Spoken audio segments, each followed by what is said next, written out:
All right, look, I'm back with another one. And what brought me back to this was these recent interviews that I just heard. Like two recent interviews. It was an old Tupac interview, and then there was an interview with actually it was three of them. It was the old Tupac interview, which all of y'all should check out if you haven't checked that out yet, because that's like part of my whole point.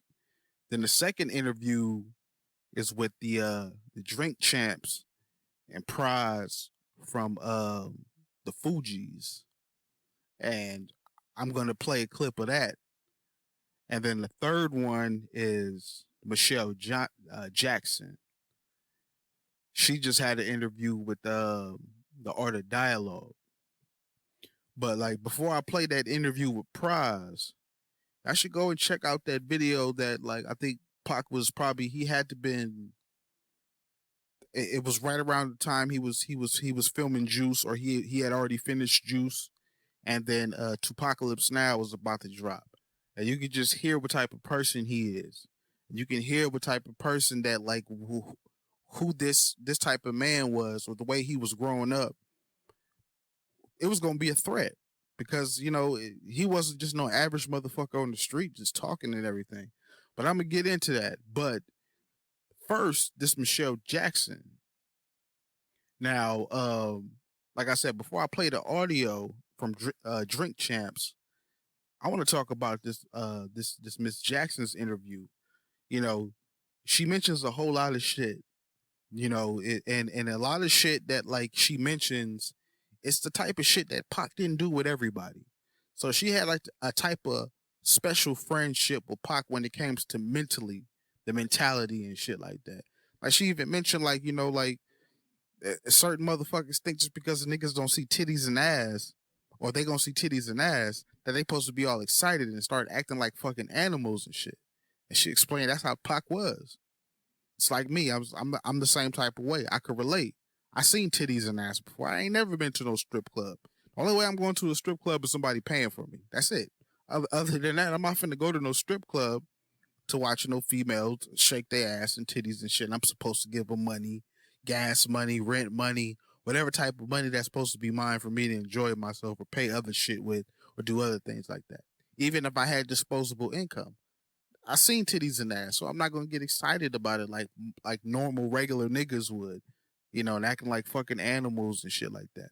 And that's what she said. She said like they was at some party or something like that. I forgot what party it was, but strippers that came through and Pac was just like, yeah, it's regular bitches and shit, titties and ass. Like I've seen it before, so I ain't really moved like how everybody else is moved by it, but she mentions having that friendship with him and them talking about like deep shit. It was nothing popcorn or small talking anything like that. It was about deep shit. And that's the difference between people like her and other people that just speak on Tupac from one point in a timeline, either during or post death row. Those are the type of people that's being interviewed right now.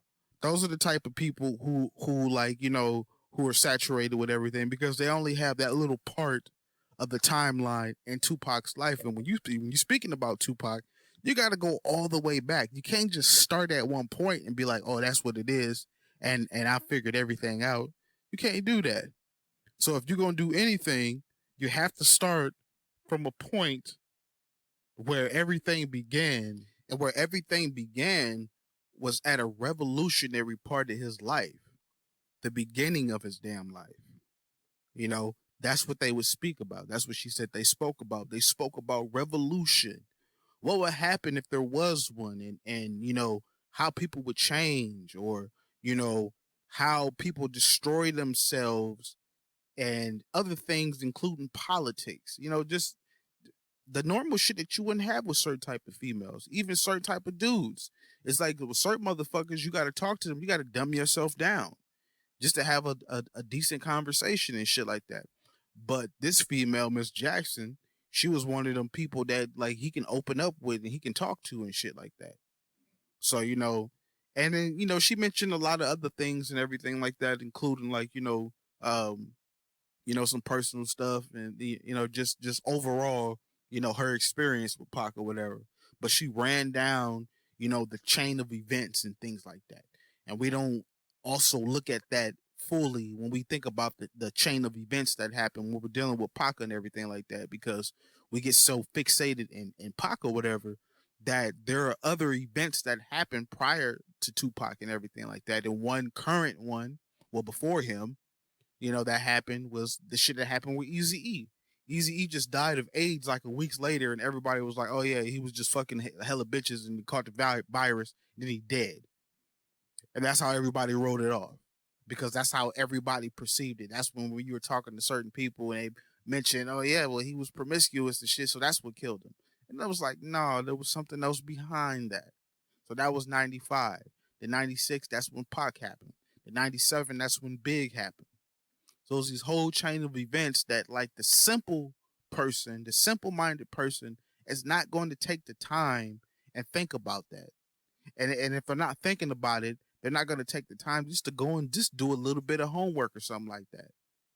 Besides what you've been told to believe, and that what they've concluded already.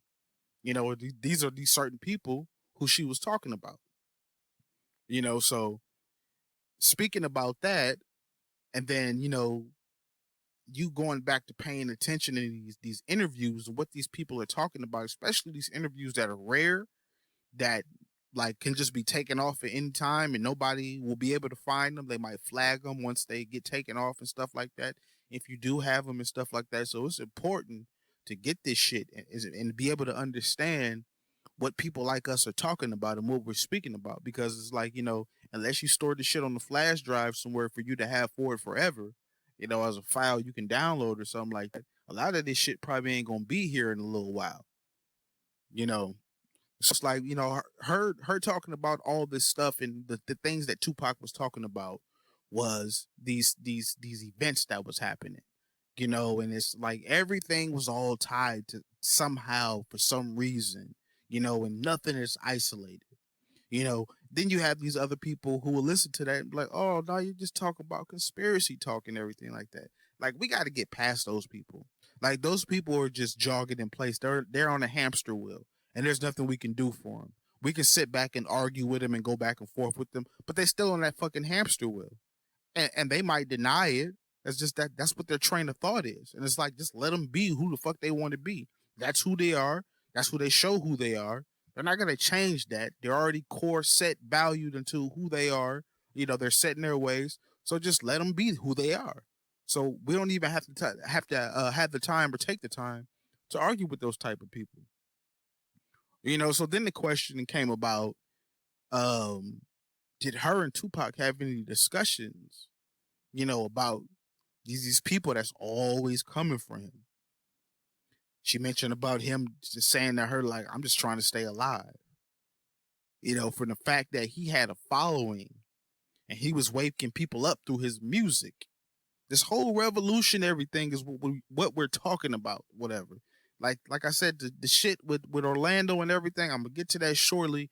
But like, this was a Black Panther. He was a descendant of a Black Panther. How many Black Panthers are in the music industry right now? Maybe there are some secretly in there, but like, the ones that showed who they were, and then there was no hiding their background. They was going to know that it's like, "Oh, that's who your mom's was. That's who your stepdad was. This is who your auntie is." You can't hide it, so it's going to be out there. But like, from my standpoint, and from what I know so far, up until this point, is Tupac was the only Black Panther in the music industry who actually broke through the music industry. So she mentions, about what we've been saying before. People didn't want to see him with that type of power at all. He was a threat. He was waking people up. I mean, he was talking all that revolutionary stuff, like in the interview I was just mentioning about that I posted probably a week ago. They were He was talking about all this revolutionary shit. Then he noticed, by the gang banging had to come in somewhere in order to politicize these guys. and everything like that. And he was pursuing of doing that. Now Tupac didn't have to do that. He didn't have to politicize nobody. He could have just said, "Fuck that." That was the Panthers. That was in the '60s and in early '70s and shit like that. And that was that. And I'm gonna leave that shit alone. No, but he kept on going. That shit was in his veins. So then she explained, of course, how she was from Compton, which is also good. It's always good that you get somebody who's actually from the turf. You know what I'm saying? She breaks down the difference between, uh, um, well, actually, she breaks down the politics of stuff and the gangbang and how gangbanging works. I mean, she says it lightly and everything, but me, like I said, I'm being from Cali. I'm being from Southern Cali. I'm not. I mean, I'm not from Northern Cali. Not taking anything away from Northern Cali and everything, but like there was something different about L.A. County, Long Beach area, Gardena, Carson, fucking. I mean, every Culver City, Long Beach, Compton. I mean, all that area, Whittier. When you start going towards the valley and stuff like that, that's when you hit Pomona and you hit all those other places and stuff like that. I'm talking about like the inner city. And it's like when it comes to gang banging, if you live there and you experienced it, then you will know the politics and shit, you know? And that's what I keep trying to say. It's like certain people, it's like, yeah, for example, Reggie Wright, he's from Compton, but he's the police. So, I mean, he does know shit. It's just that he doesn't have to tell you. He doesn't have to sit there and tell you everything and everything like that. And it's like, like I said, Reggie's not that smart anyway. I mean, he even proved it himself. Like I said recently, he's proved that he wasn't smart and he didn't kick it around Pac and everything, but everybody goes to him and asking him about certain shit and everything that has to do with Pac, and it's like there's very limited shit he can say. Not saying that what he's saying is not true, but it's just based off his experience at that one point in time in life, in that timeline at death row. Nah, I'm done with that. Like we've already heard plenty of people who've done that one point in the timeline interview.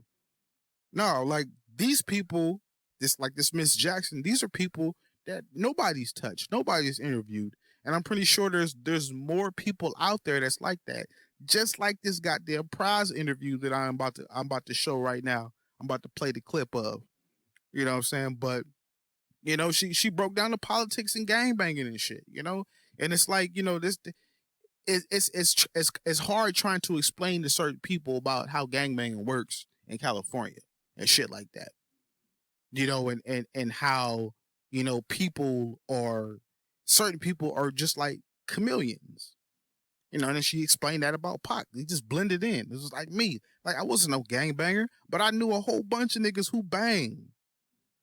Like I said, from Asians to Mexicans to niggas and everything like that. But I was always neutral. I wouldn't get it into that shit.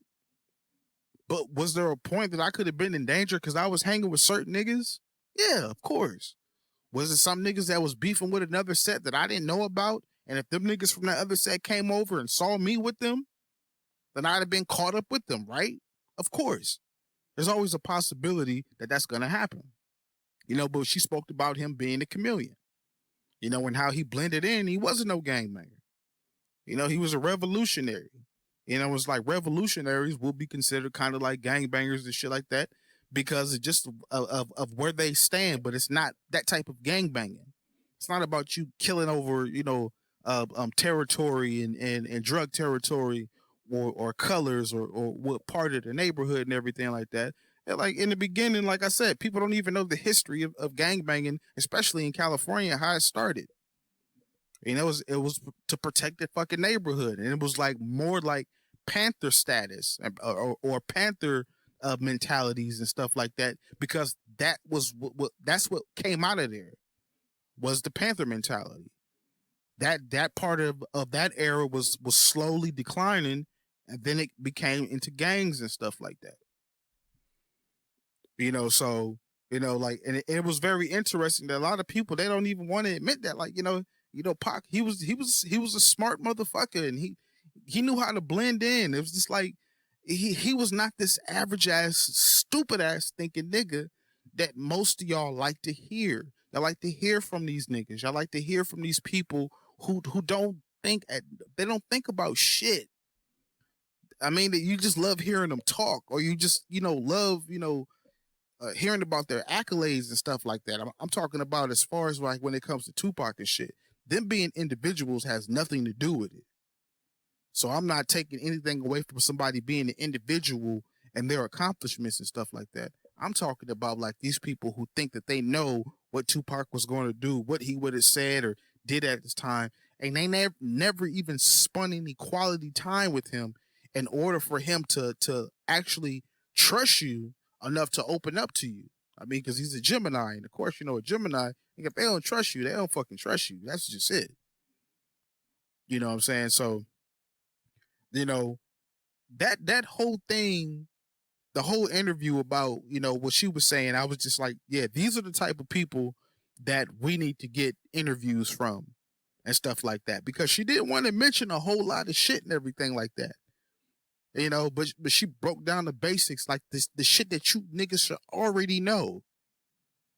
But you don't want to know, so you want to go with it and you know come to conclusions so quickly and everything just because you read or you watched your favorite YouTube channel or whatever, and these people who really don't know what the hell they talking about. You know, so I mean, y'all should go check out that interview. But right now, I'm finna play this clip from Drink Champs from Pras from the group the Fugees, and just listen to what he says, and I'm gonna come back and end this. You get caught up like, man, this is hot, and you're loving it, you know. You see Pac doing this thing, Biggie, and I used to run with Pac. So I used to be like, man, talk about it. Oh, yeah, you went there. Go ahead. So you used to run with Pac. That's my man. Okay. Like I knew, like I mean, I was with him the night the quiet thing happened. Oh. Yeah. Holy moly, guacamole, I wasn't ready. I feel like you should have told me to sit down. I'm already sitting down, but I'm like, damn. Yeah. So you were what?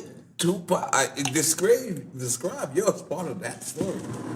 So the day before that, I was with Pac. See, Pac, a lot of people don't know, the most ingenious person you ever meet. And you know, I've been seeing people say they know Pac and all that. Maybe they do, I don't know. But I'm one of those people. I'm more about the mind, right? I like to see how people move strategically, like especially like today when I'm seeing certain artists do certain things. I see it. Like one of the people I really respect is Drake because he moved like he's playing chess, you know. Right. And Pac was like that. He was a masterful chess player. Let me tell you how ill this dude was. One day Pac calls me and said, "Yo, come meet me at the spot." Puff was having a party at Roseland. Oh, okay, Manhattan. Okay. And so I'm going up there to pick him up. Pick Pac up. Facts. He was on 127th Street, somewhere in Harlem, right? In New York. In New York Pac City. Pac is a New York nigga, let's be clear. Huh? Pac is a New York nigga, Harlem. let's be clear.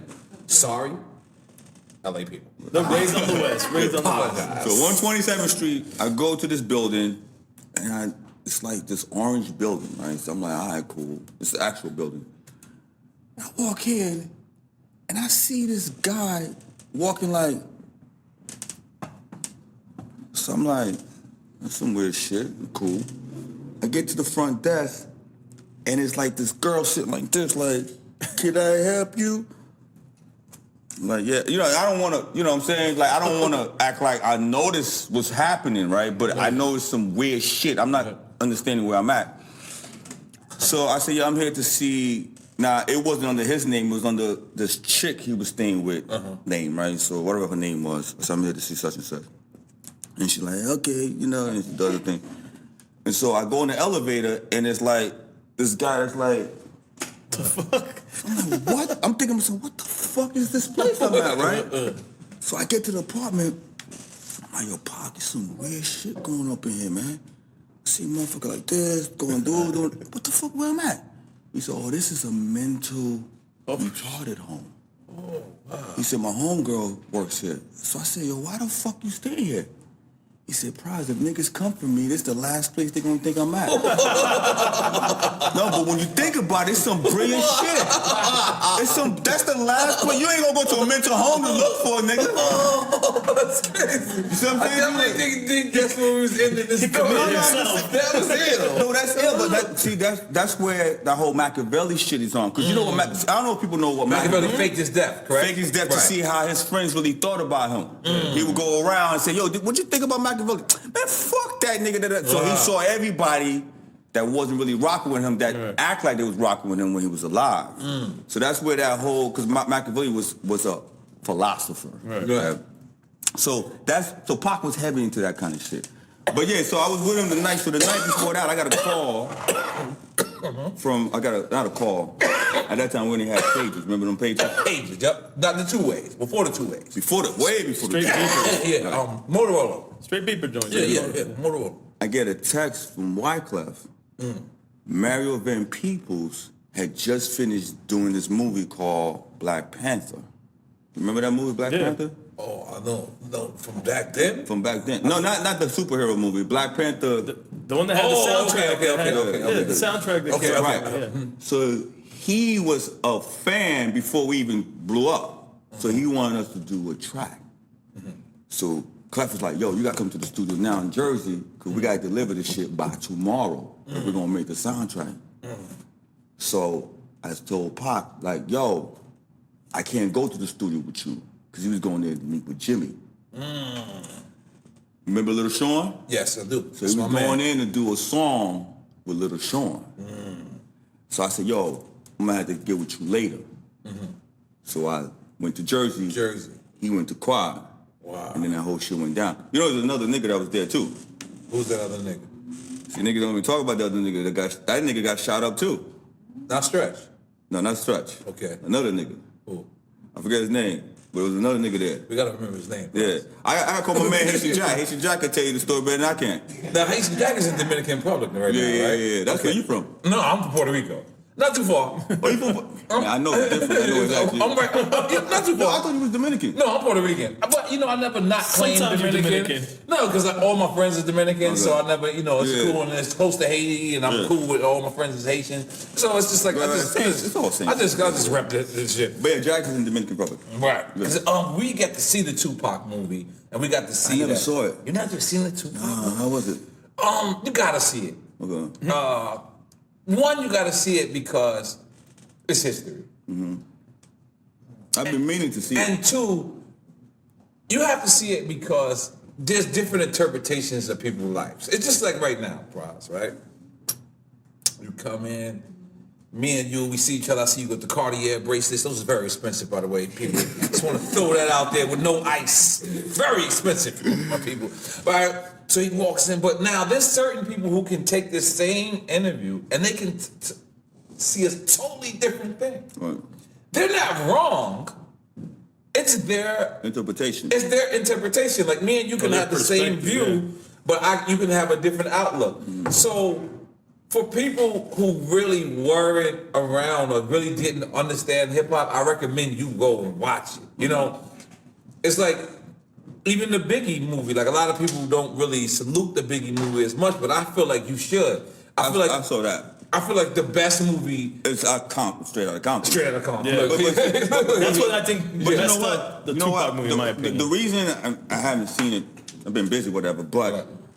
I felt like the Pac movie. See, the thing is, when people are trying to make black stories, they like to take this little cookie cutter and think like we can throw everything in this one, this like take this hour and a square half peg or and 2 put it in a hours. circle, right? Exactly. Can't do that.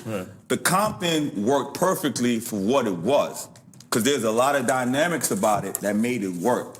Dre, Q, the success that they had, it was a movement. That's still relevant now. Right. Pac, you gonna make a story about Pac, you can't do this. You gotta go what makes him tick. Right, there's a lot of That layers to dude it. is a Black Panther to the core. This dude red, he's studied.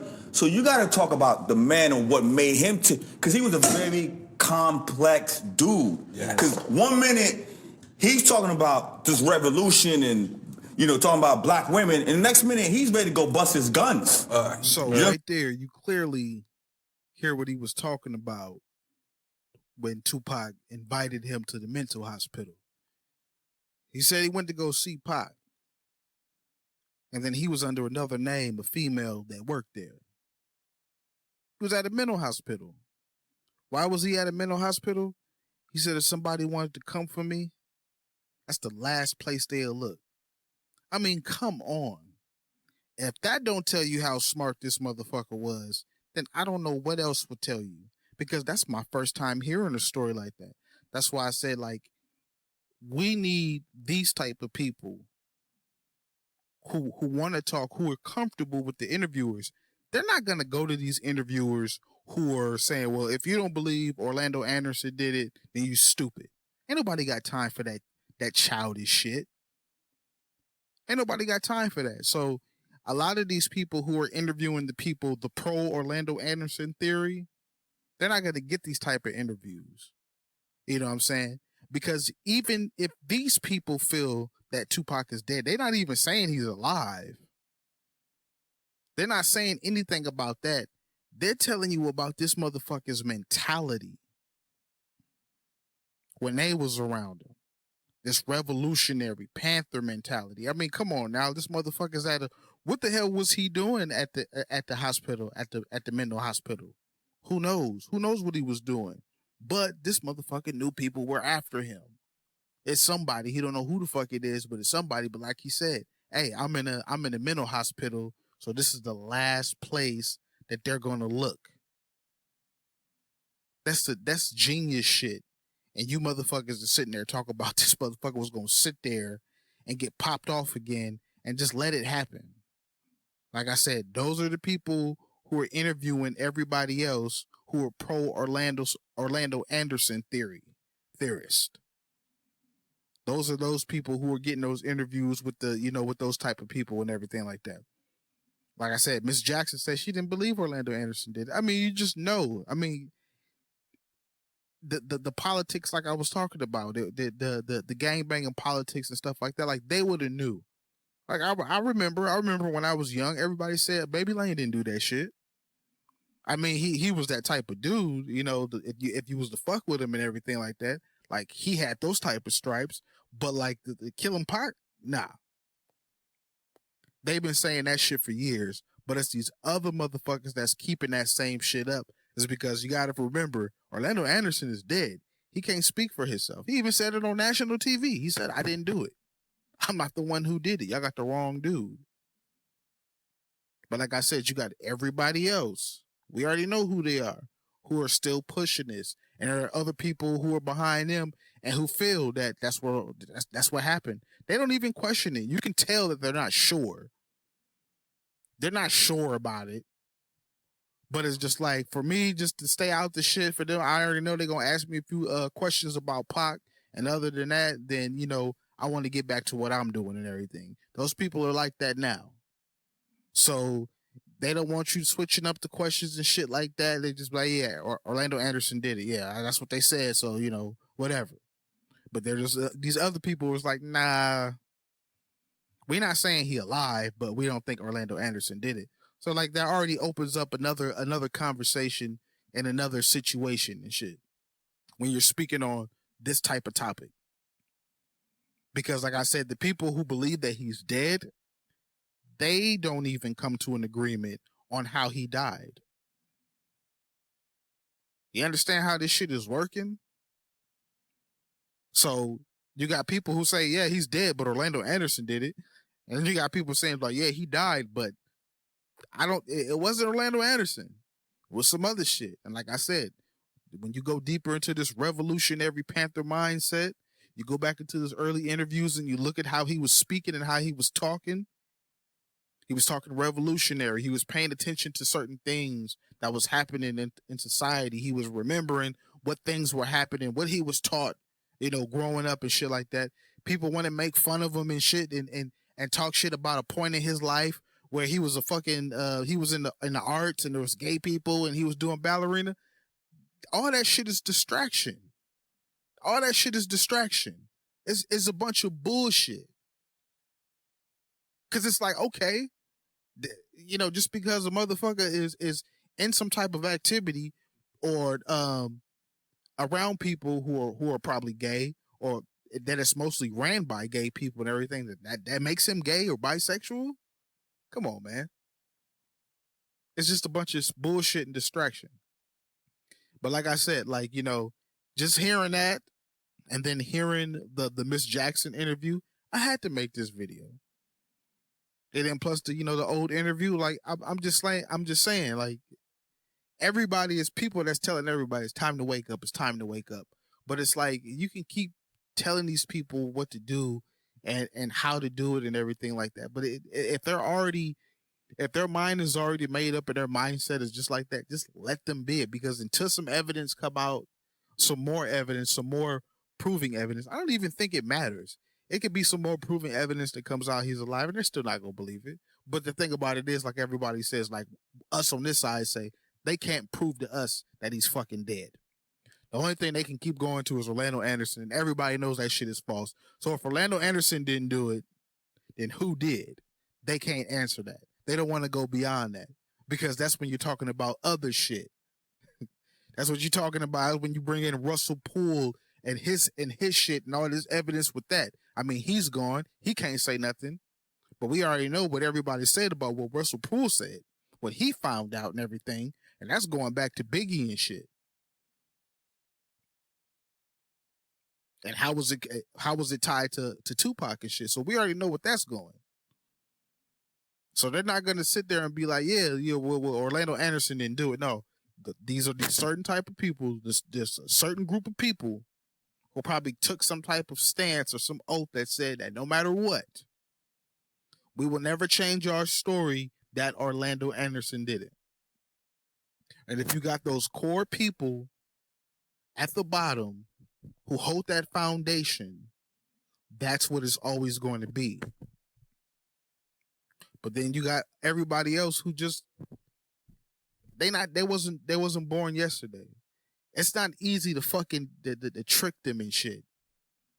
That's the type of people we are. It's like you could try that shit and it might work on some other occasions, but certain shit like this, it's like that shit don't work. And there's a bunch of other motherfuckers they try it on and it works. They're no threat. It's easy to manipulate them. It's easy for something to be said. They'd be like, oh, okay, that's what's up. Yep. That's true. Then it's us that's like, nah, I'm not buying it. First of all, this don't add up. A, B, C, X, Y, Z. That don't add up. Then if you go back to this seems fishy. Then you go back to that. It's just too much shit out there. But you got that group of people at the foundation, at the core of the shit, who say like, well, fuck what y'all say. Y'all stupid. Orlando Anderson did it. Take it a step further. You got us to say, nah, that's not what happened. It was some other shit. And we go back and we look at who this motherfucker really was before music and all that other shit. Before he was doing that, who was this person? Who was he really? Who was his people? That's all the information the FBI gave us. That's how we knew, because the FBI told us. And of course, a little help with Afeni and Tupac, because they was gonna know already anyway. They know who Asada is. They know who Matulu is. They know who all them people is. The people Pac was mentioning in the white man's world. All them people. These are black liberationists. These were real activists. These was a real deal. That's where he comes from. He comes from the real fucking deal. You can get a nigga from a gang set or whatever, and his dad or his uncle or his grandpa or somebody, one of them, they started the set. You know, that's how they base it off of gangbangers and shit.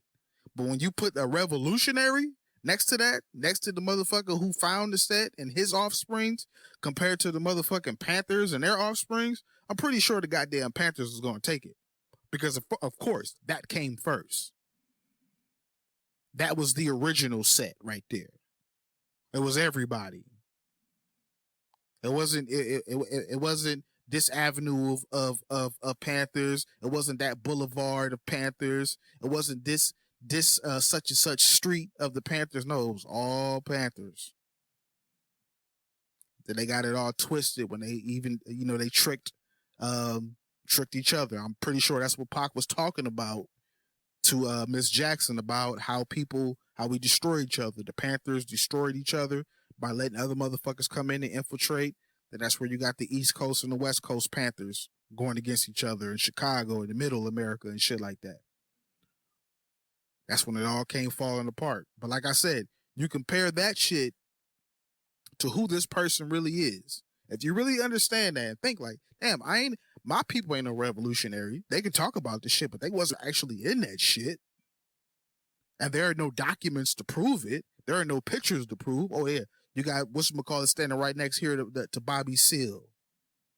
I mean, there are people out there like that, but I'm talking about it who are affiliated with Tupac and have to do with that shit. They got pictures next to Bobby Seale and everybody else, and they was right there. It was all with the Panthers. We don't have that story. Tupac does.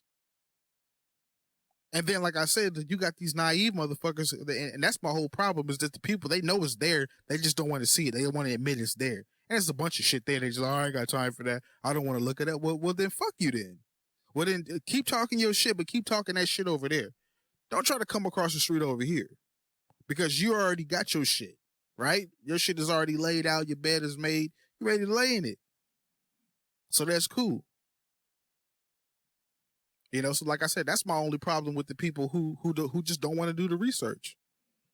They don't want to do no homework and nothing like that. They just deny it, knowing it's there, and it's a bunch of shit that points to this and everything like that. But no, they'll get up to death row. They'll get up to the point where he got out, and then it was some Crip blood shit and everything like that, because that's how simple motherfuckers think. Oh, it was some Crip blood shit because he was with Crips and Bloods, and then the Crips didn't go to Las Vegas, but the Bloods did, and then all of a sudden there's some Southside Crips and Mob Pirus beefing, and they don't even have no goddamn history of rivalries and shit like that.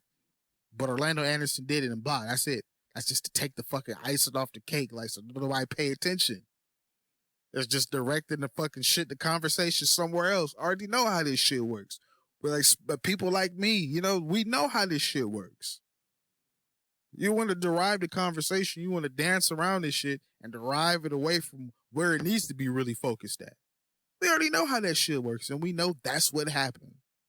But there's not going to be anybody, unless these people are credited and have some type of merit, that come and say, like, this is what happened. But even some of that shit has came out, and people don't even believe that. And it's like, what the hell is this doing for everybody, for people like us to say that Tupac is alive? It doesn't do nothing for us.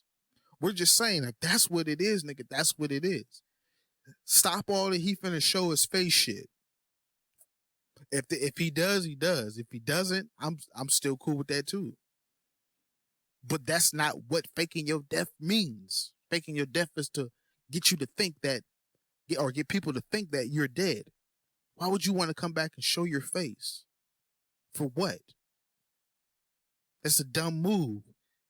You've already beat him by faking your death. What the hell is for you to go back and do some other shit? And like I said, they just think that this motherfucker was just simple-minded. Like Pras said. He said, I met him at a mental institution. That's where he was stationed at. Whatever was going on, he met him at a mental institution. He asked Pac, what the fuck is going on? He said, nigga, if anybody trying to look for me, anybody trying to come and get me, this is the last place they'll look. It's genius. It's genius. I love that shit. Like I said, since this is my first time hearing it, I love it. I love hearing shit like that. That's some shit you never heard before. Those are the people who need to be interviewed. But like I said, if you're going to be the pro Orlando Anderson shit, and you're going to come on there and try to get the ball, you mean to tell me you actually believe that Orlando Anderson didn't do it? Like, don't nobody got time for that shit. Like I said, we've already picked apart that shit. Picked it apart and put it back together. We've already done it. And we already focused on the next shit. And we're already like 3 or 4 or 5 steps ahead of the people who believe it was pro Orlando Anderson theorists. We already believe more shit, and we've already debunked that shit. And like that's the only theory. Because once that theory breaks for them, once there's some type of mass coverage and the people actually go forth with it, and there's somebody that comes out and there's some mass media coverage that says Orlando Anderson wasn't the shooter, then these people are going to be fucked. Because everything they say after that is counterfeit. Everything they say after that is bullshit. Because it's already out. If it comes out that Orlando Anderson really didn't do it, and there's some type of real press release about it, not just no regular TMZ shit or anything like that. I'm talking about some real. If they get some people behind that where time has gone by and they look into that shit and it's like Orlando Anderson wasn't the shooter, we're discrediting Greg Kading and all his bullshit, and anybody else attached to that. Once that comes out, then we're really gonna have a good time. But until then, it's not gonna happen because Greg Kading, he's a part of the LAPD. Reggie Wright was a part of the Compton PD, but like all these motherfuckers still intermingled with each other. FBI, CIA. I mean, come on. I mean, you got fucking what's his name? Come on now, the FBI informant Kevin Hackey. I mean, come on now. Let's be real. They all intermingle with each other. As long as you got that core, if police are involved in any sort of type of way, you got that core of motherfuckers who stuck to their story. They knew it from day one. They was like, hey, we didn't do shit. We ain't had nothing to do with nothing. This is what happened. You don't want to get no internal affairs involved in shit and having people like Russell Poole be like, wait a minute. Now, when I came into the force, this is what I came into. These are the vows and these are the stances and everything that I took. The bullshit y'all talking about, I don't know. I'm looking into it myself. Nah, they don't want nothing like that. What happened? He's dead.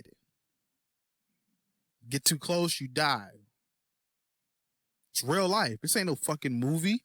This is real life. That's what everybody look at it like it's a fucking movie. Orlando, he got stomped out. Orlando Anderson came back shooting. That's a movie type shit. Nah. It's real life. This motherfucker was a revolutionary, no regular nigga. He didn't kick it with niggas like you. He didn't kick it with people like you. Or for the people who believe, Orlando Anderson, that, that part of the bullshit.